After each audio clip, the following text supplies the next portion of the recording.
So imagine tuning into a global radio station right now, and you hear this seamless broadcast running 24/7. Right. It's fluidly transitioning across like 18 different languages, and you're listening to a library of thousands of completely original songs. Yeah, and not just the music, but the talk shows between the tracks are wildly entertaining too. Exactly. I mean, they move from deep philosophical debates to, hard-hitting, real-time satirical news. The banter feels totally spontaneous, like it's reacting to the world as it happens. Which is what you want from good radio. Right. But here's the hook. Imagine that this station has absolutely zero human DJers. None at all? None. And there are no massive, bloated server farms quietly humming in some data center to keep it online. And perhaps most surprisingly for you listening, there are zero commercial interruptions. Which just sounds impossible in today's media landscape. It really does. But that is the reality of Radio Granellìk. It's this fascinating project we are focusing on for today's deep dive. And it's quietly acting as a revolutionary pirate radio of silence, as they call it. It's a great term for it. Yeah. Our main source for this deep dive is this really in-depth document titled Enquesta sur Radio Granellìk. And what it shows us is that this isn't some billion-dollar Silicon Valley startup. No, not even close. No, it's actually a masterclass in dismantling the traditional media broadcasting paradigm using, well, incredibly clever artificial intelligence and just a hyper-efficient approach to coding. It really is a complete reversal of how we assume modern media has to be built. Yeah. I mean, when we look at the traditional broadcasting paradigm, the barriers to entry are just enormous. Oh, absolutely. You need massive capital, expensive infrastructure, a huge team of people. But what this source material reveals is a systematic deconstruction of all those barriers. It kind of echoes that subversive, independent spirit of the 1970s pirate radio movement, where anyone with a big enough antenna could hijack the airwaves. Totally. But instead of makeshift hardware on a rooftop somewhere, this project is using modern large language models to essentially democratize global communication. Okay, so let's unpack this. Because to really grasp the scale of that disruption, we have to look at where this whole thing started. The origin story is wild. It reads almost like a hacker myth. The founder, Stefano Pastori, he didn't build this AI broadcast engine on some high-end supercomputer. Right. He actually built the original automation engine on a dusty, vintage 2005 Sony Vaio laptop. And we really should put that in context for a second. That machine was running Windows XP. Oh, wow. Windows XP. Yeah, and it was relying on just 512 megabytes of RAM. Which is practically a calculator by today's standards. I mean, my phone has way more than that. Way more. And the source mentions that the entire core of the automation system, the thing running the radio, was just a tiny Python script, like 68 kilobytes of code. Which is, well, for anyone listening who isn't familiar with coding file sizes, 68 kilobytes is roughly the size of a really low-resolution photograph. That is insane. To run an automated broadcasting system on a file that small is just an exercise in extreme minimalism. Right, so eventually the Sony Vaio was retired, obviously. And the sources explain they migrated the entire infrastructure to a highly minimal Linux virtual private server, or VPS. Right. And for you listening, a VPS is basically just a tiny rented slice of a computer sitting in a server rack somewhere. And the specs on this specific slice are incredibly lean. Very lean. Just 2 CPU cores and 2 gigabytes of RAM. Which brings us to the performance metrics, because this is where the numbers get really staggering. Oh yeah, break this down. So the entire automated radio system currently consumes only 75 megabytes of RAM to operate. Wow. And it averages a mere 1% CPU usage. Yet with that microscopic digital footprint, it is broadcasting a continuous, master high-fidelity audio stream. Like actual broadcast quality. Yes, 192 kilobits per second at 48 kilohertz. And it's streaming globally with zero downtime through the INO's global streaming network. Okay, wait, let me stop you there because the math is honestly hard to reconcile. It really is. Like a modern web browser takes gigabytes of RAM just to open a few tabs so you can, I don't know, read a news article. Exactly. So how is it mechanically possible to run a globally distributed real-time AI broadcasting platform on less computing power than a cheap smartphone from a decade ago? Well, the answer lies in how the code was actually written. The script, which has only grown to about 300 kilobytes today, was built continuously using conversational prompts to Google Gemini. Wait, meaning the founder essentially used the AI as, like, a pair programmer? Precisely. You see, in traditional software development, programmers usually optimize for speed of development, right?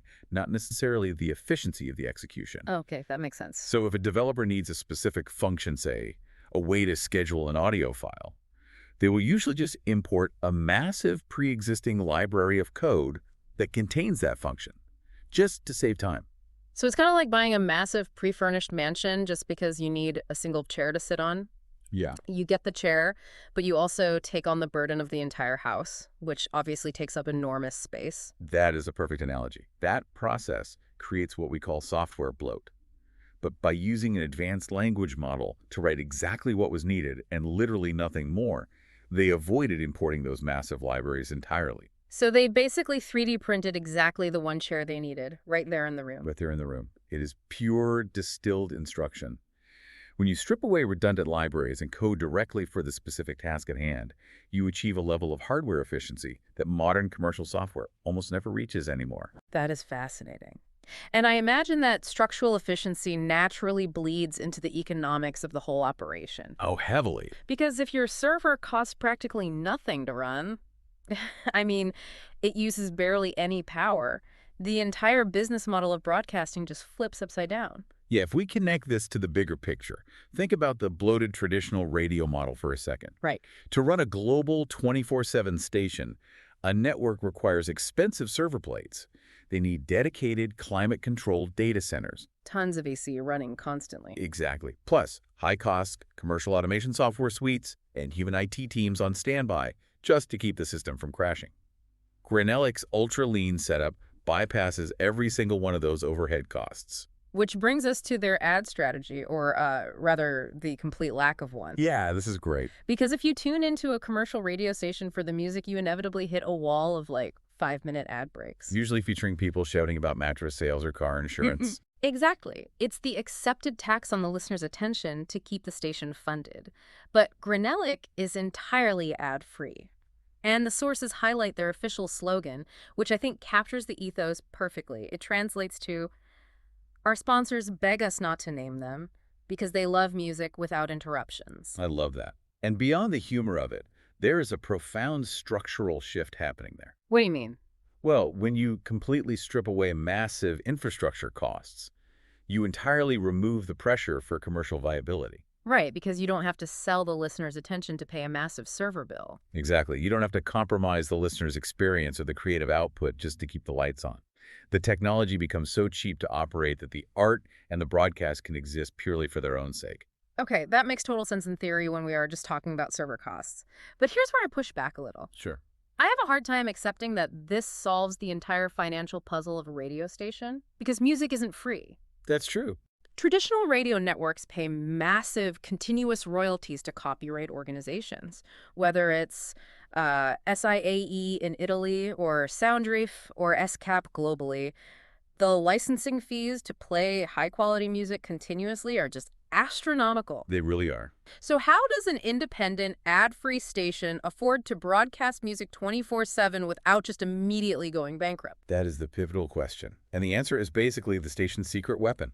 Radio Granellìk does not pay a single cent in licensing fees because they own 100% of their music catalog. Wait, what? Yeah, they generate every single track from scratch. Wait, hold on. We just established that this entire platform runs on a tiny Linux server using 75 megabytes of RAM. Right. Generating high-fidelity polyphonic music from scratch requires massive GPU power, like huge server farm. Yes, it does. How are they synthesizing audio on a machine that can barely run a modern web browser?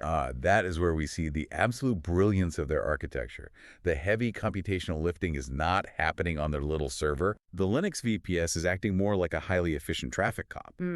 It uses external API calls to offload all the heavy generation to massive external AI systems. Oh, I see. Okay, let's break down that tech stack for you listening. An API call is basically just a digital messenger. Basically, yeah. So the tiny Granellìk server sends a quick, lightweight text message out to a massive supercomputer saying, "Here are the instructions, do the heavy lifting, and send me back the finished result." Exactly. And the instructions they're sending are incredibly complex.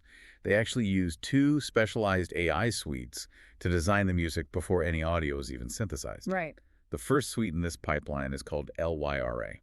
And the sources explain that LYRA is strictly focused on the vocal tracks. But it's not just generating like simple pop lyric. Yeah, that's way deeper than that. It is calculating hyper-precise metric structures, syllables per beat, melodic arcs, and vocal arrangements across 18 different languages. It's wild. And then for the instrumental architecture, they use a second module called Thema. Thema handles all the complex experimental scores. It designs everything from traditional world music structures to totally avant-garde sonic landscapes, all without any vocal interference.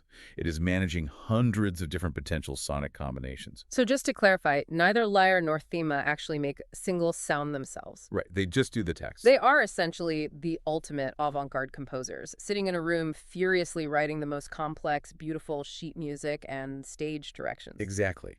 But as you know, composers need an orchestra to actually bring the sheet music to life. Right. So once Lyre and Thema generate these incredibly detailed text prompts, the sheet music, the tiny server fires off another API call, and it feeds those prompts into Uno. Yep, the audio engine. Right. S-Uno is a massive external audio engine. It acts as the tireless virtual orchestra. It takes all those text instructions and actually synthesizes them into the final broadcast-ready audio files. And the result of that is a completely self-contained, generative music pipeline. The station's proprietary library now sits at over 1,300 original songs. Wow, 1,300. Yeah. And because the system generated the creative prompts itself and synthesized the audio, the station holds the rights to the entire catalog. So that massive financial barrier of royalty fees, it just vanishes completely. That is genuinely brilliant. So they've solved the music royalties issue, but, music is only half of the radio experience. Very true. What happens when a listener expects a human voice between those tracks? The sources outline the voices behind the microphone, and they affectionately refer to the studio setup as a cybernetic psychiatric asylum. I love that phrase, and it is a very fitting description. The station has developed a hybrid newsroom consisting of 8 distinct AI hosts. 8 of them. Yeah. And again, understanding the mechanics here is crucial. Yeah. Because this isn't just pre-recorded voice tracking. It's not a situation where someone typed out a script weeks ago and ran it through a basic text-to-speech generator. No. These characters are powered dynamically by real-time Google Gemini API calls. Meaning, the little Linux server is constantly pinging Google's large language models to generate the dialogue on the fly. Yes. But what is truly impressive is how the system manages multiple discrete personalities in real time without them just blending into one generic AI voice. Let's actually look at the personalities themselves because the character design is fascinating. It really is. You have Granellìk, who is the wildly unpredictable soul of the radio. You never quite know how he's going to derail the current broadcast. But the anchor of the whole operation seems to be Granello. Yeah, Granello is described as crazy but lucid. His specific prompt architecture tasks him with turning complex science, breaking current events, and deep philosophy into live, extemporaneous DJ sets. He really grounds the abstract data. And he's balanced out by Chloe, who provides a warm, kind of ironic contrast. She's expressly inspired by the classic Italian actress Ave Ninci. Right. And then you have the late night shift, which takes a massive tonal shift. A completely different vibe. Paola and Valeria take over the broadcast, and their logic is focused entirely on this dark, investigative noir vibe. They obsess over black magic, the history of serial killers, and unsolved state mystery. You also have Fertel Granell, who is this parodic monk. His sole purpose is to deliver these ironic sermons that mock New Age spiritual cliches. But I think the character that really flexes the real-time processing capability of this system is Franco. Oh, absolutely. Franco is the anchor of the Contro TG, which translates to the counter news. This is where the AI moves from just being quirky to being highly analytical. Franco's system architecture is designed to ingest real-time news data and official political feeds as they happen. And then the AI processes that data and deconstructs it with scratching, biting irony live on the air. Now, I want to be very clear to you listening. The sources detail how Franco relentlessly satirizes current political events from all sides. But for this deep dive, we are looking strictly at the mechanics of this operation. We aren't endorsing or validating any of the specific political viewpoints the AI generates. We're just reporting what the source material says. Exactly. We're just looking at the tech. Right. And what is undeniably fascinating from a technological standpoint is that the system can autonomously scrape real-time news data, comprehend the context, and generate coherent, satirical commentary on the fly without any human writer pulling the strings. It really highlights the spontaneity of the system. because it is tied to those real-time APIs. The AI characters can banter with each other and react to the day's events organically. Yeah. The prompt engineering is so tight that it feels like a living organism reacting to the world rather than just a playlist running on shuffle. It's incredible. But out of all the characters in this digital asylum, there is one that completely shifted my perspective on what AI can do in media, and that's Nina. Ah, Nina, the Yeah. custodian of truth. Yes. To put it simply, Nina is a highly advanced data mining and statistical analysis algorithm. Basically a supercomputer mind. Right. Her function is to process massive streams of human behavioral data, sociological trends, and statistics, but she is wrapped entirely in the persona and voice of a little girl. Such a stark contrast. The source describes her as literally calculating the standard deviation of global financial markets while coloring in a picture book with crayons. Which is brilliant design, honestly. Think about the psychological framing of that character. If the system were to deliver that complex data analysis as a dry academic report or through the voice of a stern adult expert. The listener's defenses automatically go up. Right. We immediately look for the bias. We argue the politics of the data. Exactly. But the designers use Nina to create what they call a lethal logical short circuit. I love that phrase. When cold, hard, unassailable statistics are delivered with disarming childish innocence, when a little girl simply looks at the data and asks why, it completely bypasses our ideological armor. Because a child's curiosity lacks an agenda. Exactly. Why is it that a synthetic child can dismantle societal hypocrisies better than a human sociologist? By filtering complex sociological critique through an innocent avatar, it forces the listener to confront the sheer absurdities and contradictions in human behavior without feeling attacked. It is an incredibly sophisticated narrative framing for raw data analysis. It really is. And it brings up the ultimate irony of this entire deep dive. What's that? Well, we are analyzing a global radio station that is entirely conceived, generated, and run by artificial intelligence, right? Right. The infrastructure, the music, the satirical news, the sociological analysis, all machines. Yet the sources reveal that Radio Granellìk actually offers more direct human interaction than a traditional human-run commercial radio station. It's so true. It completely reverses the passive broadcast model.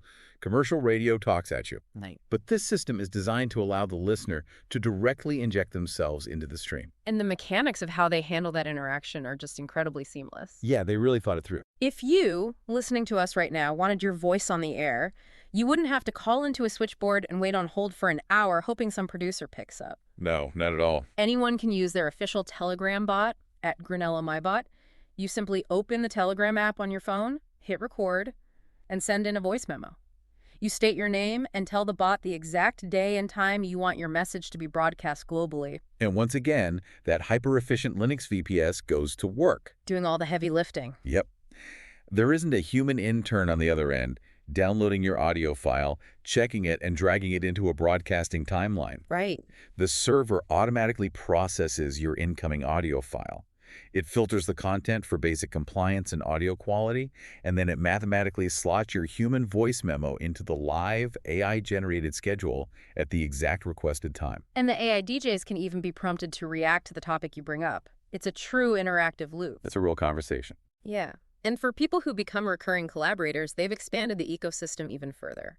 They built an app called Granello VOX, which automates the scheduling even further. Oh, that's smart. And they've also developed a dedicated Android app for the station that features retro analog VU meters bouncing along with the AI audio. Just bridging that gap between ultra-modern generative AI and the tactile nostalgia of vintage radio. Exactly. It even has full Android Auto integration, so it behaves just like any traditional station when you're driving in your car. It proves that the technology isn't just a gimmick, Yeah. you know. It is a fully realized, highly accessible ecosystem. So synthesizing all of this, we started this journey looking at a 68 kilobyte Python script struggling to survive on a dusty 2005 laptop. Right. And we've tracked its evolution into a completely automated, royalty-free, real-time AI broadcasting universe that somehow runs flawlessly on the amount of RAM it takes to open a single photograph. What the source material ultimately demonstrates is that we have crossed a radical new frontier for generative radio. Yeah, absolutely. Radio Granellìk is a proof of concept. It proves that technical efficiency combined with generative large language models and external audio engines can completely democratize global broadcasting. It levels the playing field. Exactly. The barrier to entry for an independent creator used to be millions of dollars in infrastructure, licensing, and staff. Now, the only barrier to entry is the quality of your ideas and the logic of your code. It systematically eliminates the traditional gatekeepers. It really is the pirate radio of the future. You look back at that old Sony Vaio, and you realize the revolution wasn't about the hardware. It was about the idea escaping the hardware. Beautifully said. Which leaves you with something pretty profound to chew on long after this deep dive is over. Yeah. If a hyper-efficient algorithm on a tiny rented server can perfectly simulate the chaos, the biting humor, and the deep emotional connection of a live radio community, if it can seamlessly schedule your voice messages and bypass your ideological biases using a synthetic child, what does that mean for the future of human-curated media? That's a tough question. In a world of absolute information overload, will we eventually prefer tuning into the cybernetic asylum simply because it listens to us and reacts to us better than real humans do? Thank you for joining us on this deep dive into the airwaves. We will catch you next time.